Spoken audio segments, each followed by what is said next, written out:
Hi, I'm Dr. Lori Wagner, and I'm a clinical psychologist. Can you tell me what it is that clinical psychologists do?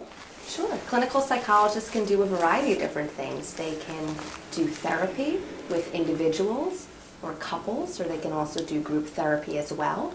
They can do psychological testing or neuropsychological testing for learning disabilities and a whole host of other evaluations. They can also provide consultation to businesses or schools or other medical professionals or attorneys. They can also engage in training for the public. So there's quite a few different things that psychologists are able to do. Can you tell me about some of your current roles as a clinical psychologist? Sure. Currently I'm working for Associated Neurologists in Connecticut.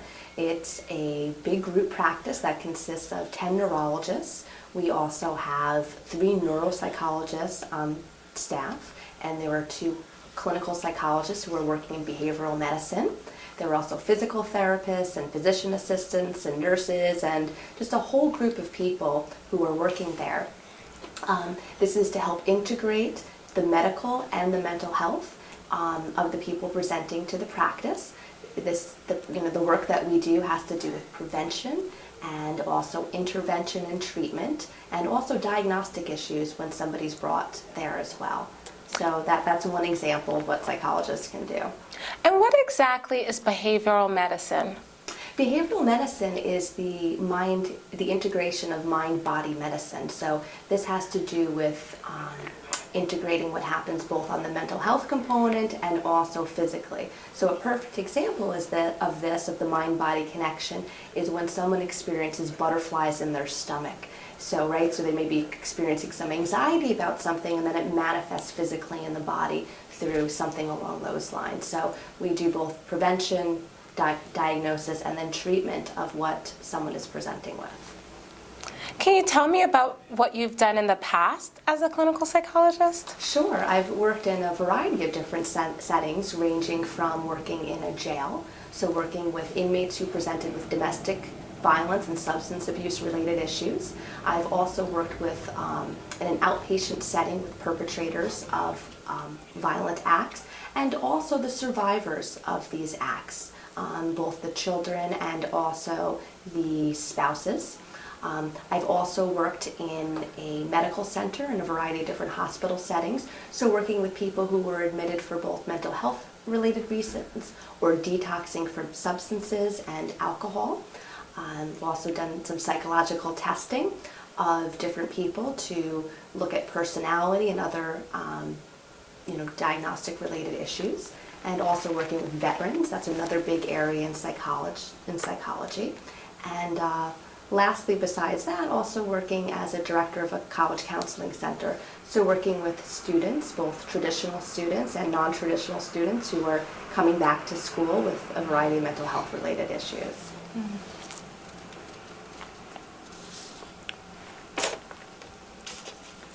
What other areas do psychologists consult upon?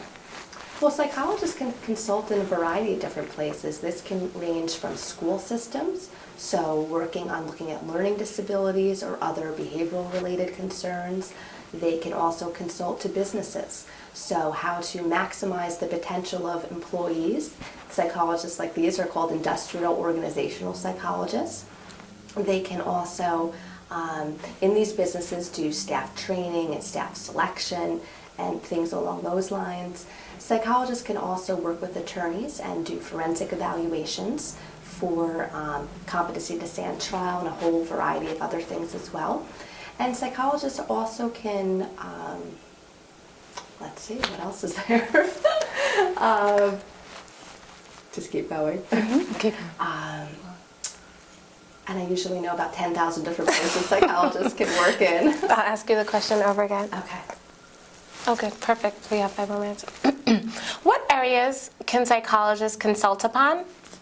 Psychologists can consult in a variety of different areas. This can range from working in school systems, so working with students and diagnosing a variety of learning disabilities or ADHD or developmental related issues like Asperger's or autism.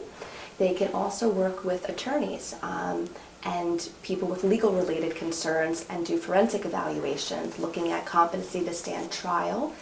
They can also do custody evaluations as well. And they can also work in businesses and different organizations, both to help maximize the potential of people who are employed there and to do some staff training. They can also train managers as well on how to effectively work with the different people who are on their team. And we call these people industrial organizational psychologists. They can also work with medical professionals. And so psychologists really are integrating in a variety of different ways. The one last point I want to bring up is public policy. So psychologists can also work with legislators and different people in advocacy, both in the Senate and the House of Representatives, to help shape public policy and advocate for consumers who will be utilizing these services. How do what psychologists do differ from the public's perception of psychologists? Well, as a good colleague once said, we are not psychics, so we do differentiate from that. But really, it's, psychologists, I think, sometimes for the public, they don't really know what to make of what a psychologist is, and we're people, just like you are. And so I think that's a really important thing to bring up. It's about the therapeutic relationship, and because of that therapeutic relationship, we're able to help with what people are presenting with, real life struggles. So adjustment to life in general, anxiety, stress, depression, relationship concerns, parent concerns that parents may have with parent training and how to work with their children, spouses, couples therapy. So psychologists can really work in many areas and help with these things. So I think that that's a really important point to bring up, and I'm sure I could answer that a little bit better as well. You want to do it again? I can do it again. We have enough time. How do what psychologists actually do differ from the public's perception of psychologists? Well, first of all, we are not psychics, but we really strive to get to know the person who's presenting in front of us. This may mean getting to know their background, their history, what their current life situation's like, the strengths that they bring to the table, and that we're real people. And I think that's really important to mention, that a lot of the work has to do with the therapeutic relationship. So being real with the person who's in front of you, that we're not just necessarily behind a desk, but that we will work with you on stress and anxiety and depression and relationships that you may be having with your spouse or your children or your employer. And so that's really, really an important thing to consider in the work with psychologists. Dr. Wagner, what did you think psychology was?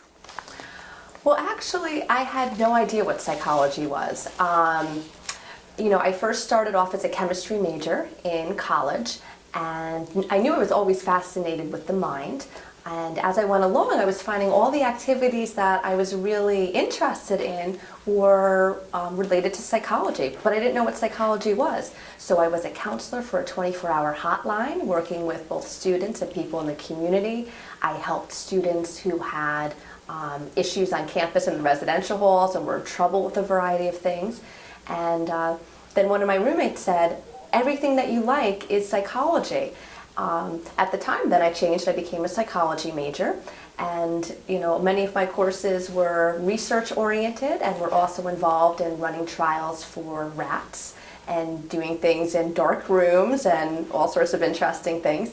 And then actually my senior year, I took a course that had to do with therapy and working with people with so many different presenting concerns, and I thought to myself, this is really what I want to do.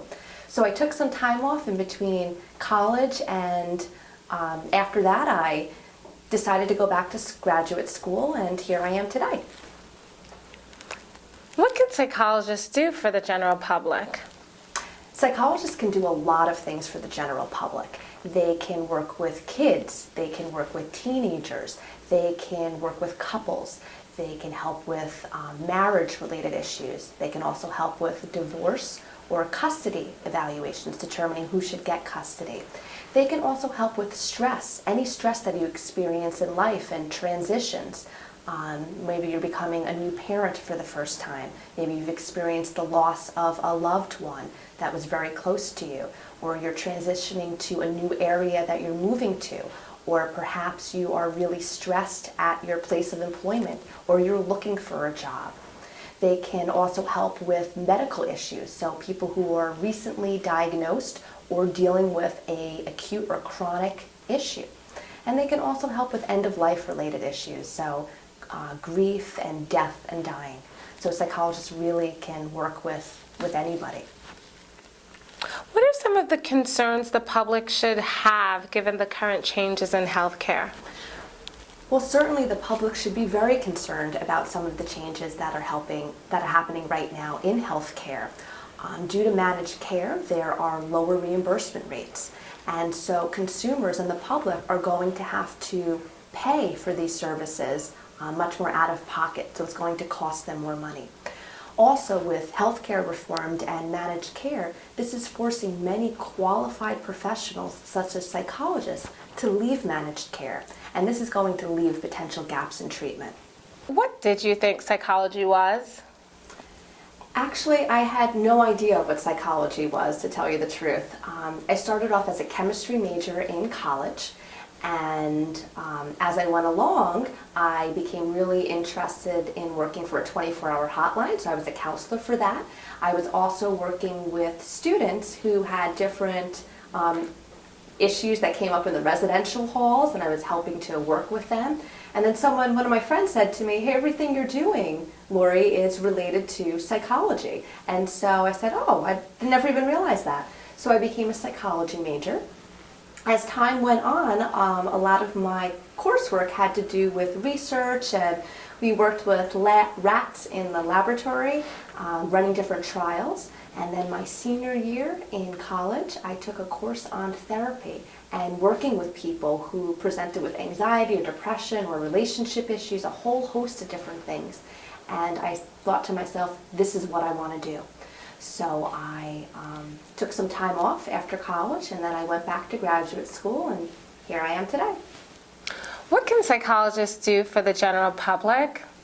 Psychologists can do a lot of things for the general public. They can work with kids, they can work with teenagers, they can work with adults, they can work with couples who are having marriage issues.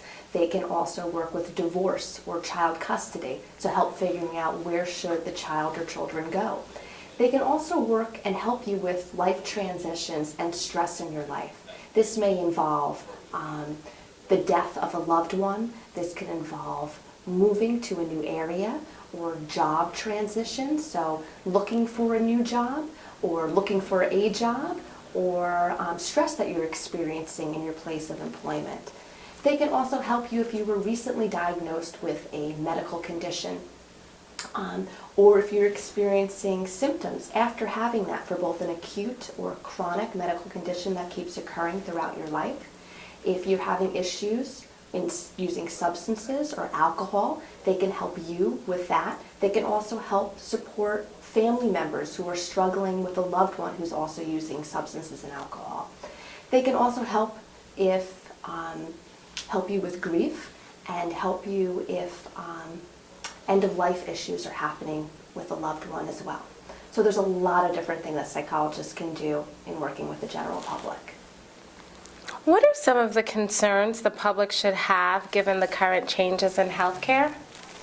Well, there certainly are many concerns that the public should have due to the changes in healthcare reform right now. Namely, being with some of the changes happening in managed care, there's going to be lower reimbursement rates. What this means is that consumers, the public, are going to have to pay for these services out of pocket, meaning it's going to cost them more money. Also, this forces many qualified professionals, such as psychologists, to leave managed health care, and this is going to leave potential gaps in treatment for the public.